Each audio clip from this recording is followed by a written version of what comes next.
নমস্কার বন্ধুরা, আপনাদের সবাইকে স্বাগত আজকের ভিডিওয়ে। আজকে আমি আলোচনা করব হিন্দু নববর্ষের শুরুতেই 3 রাজ্য, আগামী 1 বছরে 4 রাশির জাতকদের ধনসম্পত্তির বৃদ্ধি।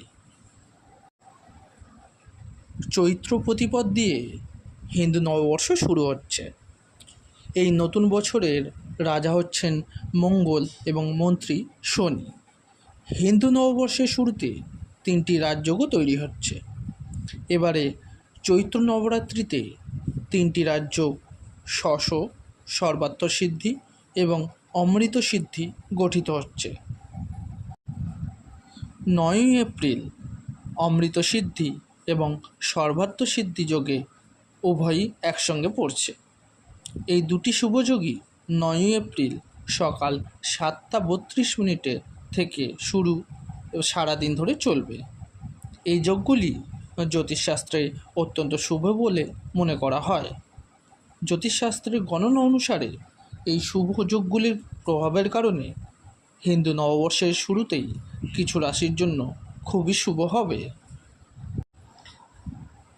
এই রাশির জাতক জাতিকারা ভাগ্যের পূর্ণ সমর্থন পাবেন এবং সারা বছর জুড়ে দেবী লক্ষ্মীর বিশেষ আশীর্বাদও পাবেন।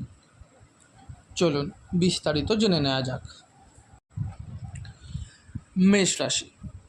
মেষ রাশির জাতক জাতিকাদের জন্য হিন্দু নববর্ষ অত্যন্ত শুভ হতে চলেছে। এই সময়ের মধ্যে আপনি মানসিক চাপ থেকে মুক্তি পাবেন। প্রতিযোগিতামূলক পরীক্ষার প্রার্থীরা খুশি হতে পারেন, কারণ তাদের কঠোর পরিশ্রম অনুকূল ফলাফল দেবে। মেষ রাশির জাতকদের জন্য এটি একটি উপকারী সময় প্রমাণিত হতে পারে।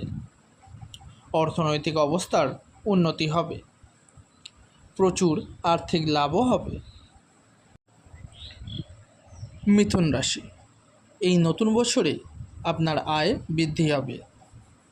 পৈতৃক সম্পত্তি বিক্রি করে ভালো লাভ হবে।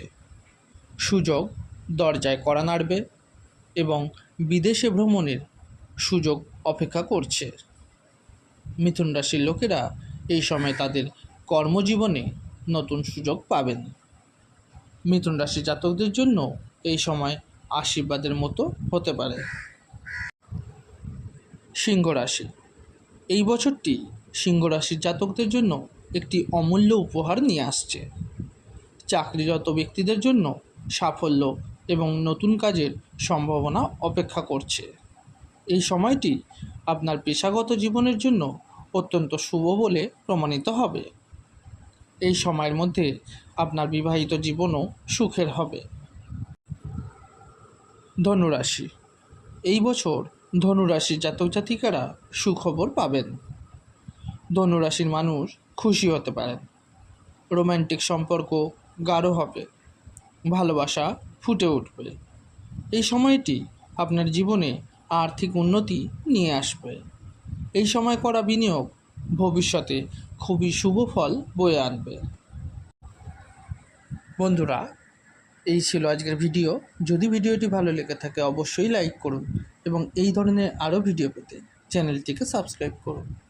ধন্যবাদ।